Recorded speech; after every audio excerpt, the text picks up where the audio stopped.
পঞ্চগড়ে পানি ব্যবস্থাপনা এবং নিয়ন্ত্রণ নিষ্কাশন ব্যবস্থা না থাকায় বর্ষার পানির তোড়ে তৈরি হচ্ছে নদীর মতো খাল। প্রতি বছর ভাঙনে বিলীন হচ্ছে প্রায় ৩০ বিঘা জমি। এতে ভোগান্তিতে পড়েছে কয়েকশো কৃষক। বারবার বিভিন্ন দপ্তরে আবেদন করেও প্রতিকার না পাওয়ায় সরাসরি প্রধানমন্ত্রীর হস্তক্ষেপ কামনা করছেন তারা। পঞ্চগড় দক্ষিণ প্রতিনিধি মোহাম্মদ হারুনা রশিদের তথ্যচিত্রে বিস্তারিত জানাচ্ছেন লামিয়া তানজিন মাহমুদ।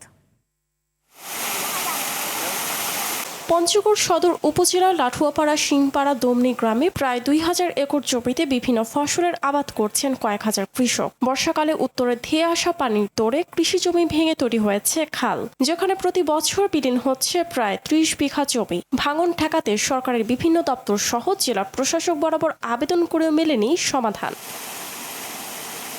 এমন বাস্তবতায় আগামীতে প্রায় ২০০ বিঘা জমি খালের পানিতে বিলীন হওয়ার আশঙ্কা করছেন খাল এলাকার কৃষকেরা। সুইচ গেট সহ পানি নিষ্কাশনের স্বাভাবিক প্রক্রিয়ার দাবি জানিয়ে সরাসরি প্রধানমন্ত্রীর হস্তক্ষেপ কামনা করছেন তারা। বর্ষা আসলেই মিনিমাম ৮ থেকে ১০ বিঘা জমি ভাঙে আগায় চলে যায় এবং মোটামুটি প্রায় ২ কিলোমিটার চলে গেছে জমি খালে পড়ে গেছে। আমি আবাদ করতে পারছি না, আমি গরিব মানুষ, এখান করে আমি খাই, আমার কোনো কর্ম নেই। আমরা কোনো ফসল উৎপাদন করতে পারছি না, ফসলের সার ছিটারে সেটা থাকতেছে না, সব পানির তোরে ভেঙে যাচ্ছে। জেলা প্রশাসক মহোদয়কে এই ব্যাপারে স্মারকলিপি দেওয়া হয়েছিল, পানি উন্নয়ন বোর্ডে দেওয়া হয়েছিল, টিরনো বরাবরই দেওয়া হয়েছিল, তো তারপর কোনো পদক্ষেপ নিচ্ছে না, কোনো গুরুত্ব নাই।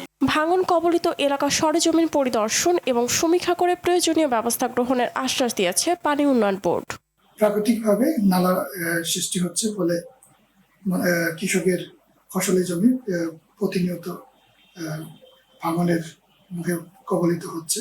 একটি ওয়াটার কন্ট্রোল স্ট্রাকচার অথবা বাঁধ নির্মাণের জন্য দাবি জানিয়েছেন। তো উক্ত এলাকায় সরেজমিন পরিদর্শন করে ওয়াটার কন্ট্রোল স্ট্রাকচার বা বাঁধ নির্মাণের প্রয়োজনীয় ব্যবস্থা গ্রহণ করা হবে। স্থানীয় ভুক্তভোগী চাষিদের দাবি, এখানকার পানি নিষ্কাশন করা গেলে একই জমিতে আরও নানা জাতের ফসল উৎপাদন করা সম্ভব হতো। লামিয়া তানজিন মাহমুদ, RTV।